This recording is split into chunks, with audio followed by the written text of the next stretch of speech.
Ating lahat, ngayon ay araw ng Huwebes, November 23, 2023 at narito magiging lagay ng panahon para sa buong maghapon at sa mga susunod pang mga araw. Sa kasalukuyan ay patuloy na umiiral itong northeast monsoon o yung hanging amihan sa may northern at central Luzon at dahil pa rin sa salubungan ng hanging amihan at ng easterlies o yung mainit na hangin na nagmumula sa Karagatang Pasipiko ay meron pa rin nabubuong shear line dito naman sa may bahagi ng southern Luzon at magdadala ito ng mga ulap ng kalangitan ng mga kalat-kalat na mga pag-ulan sa may bahagi ng Bicol Region and sa may Palawan area, gayon din sa may Quezon. And as early as this morning, meron tayo namamataan ng mga cloud clusters sa labas ng ating Philippine Area of Responsibility sa may kanluran ng Palawan. Bagamat hindi pa ito low pressure area, ngunit patuloy natin itong monitor sa mga susunod na mga oras at magpapalabas tayo ng mga rainfall advisories and thunderstorm advisories tuwing makakaapekto ito sa namang bahagi ng ating kalupaan. Gayun din, ngayong umaga meron tayo namamataan ng mga cloud clusters sa may silangan ng Southern Luzon at sa may Northern Samar area. Kaya naman pinag-iingat pa rin yung ating mga kababayan dyan dahil bagamat hindi natin maasahan ang tuloy-tuloy ng mga pag-ulan sa may Northern Samar dahil na rin inulan yung area na ito sa mga nakaraang araw, ay posible pa rin yung mga pagbaha at pagguho ng lupa. At para naman sa magiging lagay ng panahon ngayong araw sa Kalakhang Luzon, asahan natin ang maulap na kalangitan na may mahihinang pag-ulan o pag-ambon sa may bahagi ng Northern Luzon, partikular sa may Batanes, Cagayan, Isabela at sa may Apayao dahil pa rin yan sa epekto ng hanging amihan. At dito naman sa may Bicol Region, Quezon at sa may Palawan, naasahan din ng maulap na kalangitan na may kalat-kalat ng mga pag-ulan, pagkidlat at pagkulog. Dulot naman nito ng shear line o yung salubungan nga ng hangin mula sa hanging amihan at yung easterlies. At sa nalalabing bahagi ng Luzon, bahagya maulap hanggang sa maulap yung kalangitan, yung hanging amihan ay patuloy na nakakaapekto at magdadala ng mga pag-ambon sa may northern at central Luzon. At dito naman sa Metro Manila and most of southern Luzon and Mimaropa area, inaasahan natin na possible naman magkaroon ng mga thunderstorms. Agwat ng temperatura sa may Lawag na sa 21 to 32 degrees Celsius, sa may Tuguegarao 22 to 28, Baguio City 15 to 24, Metro Manila 24 to 32, sa may Tagaytay 22 to 29, sa may Legazpi, Puerto Princesa at sa may Kalayaan Islands ay nasa 24 to 31 degrees Celsius.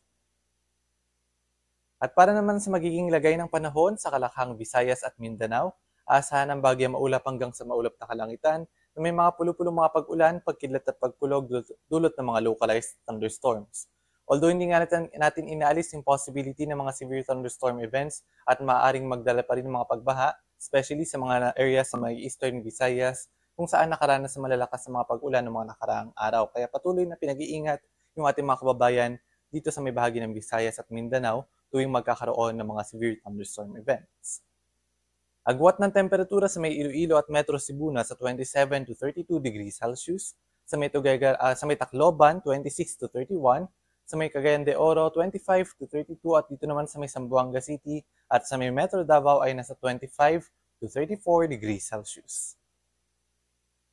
At para naman sa lagay ng ating karagatan, sa ngayon ay wala tayong nakataas na gale warning sa namang baybayin ng ating bansa, malayang mga kapalaot, yung ating mga kababayang mga isda at may maliliit na sasakyang pandagat. Iba yung pag-iingat lamang sa mga papalaot sa lahat ng baybayin ng Luzon dahil maaari pa ring makaranas ng katamtaman hanggang sa mataas sa mga pag-alon dulot ng hanging amihan.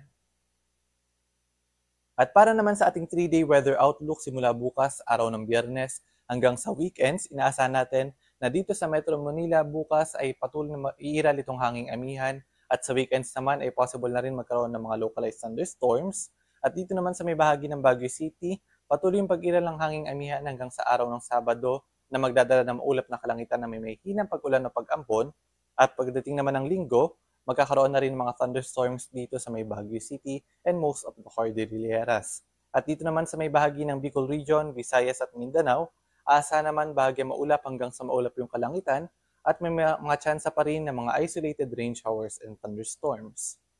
Agwat ng temperatura sa Metro Manila ay nasa 24 to 33 degrees Celsius, sa Baguio City ay 15 to 24,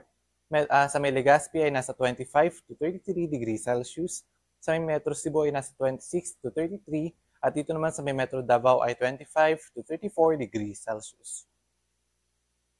At ang aring araw ay sisikat ngayong 6:01 ng umaga at lulubog naman mamayang 5:24 ng gabi.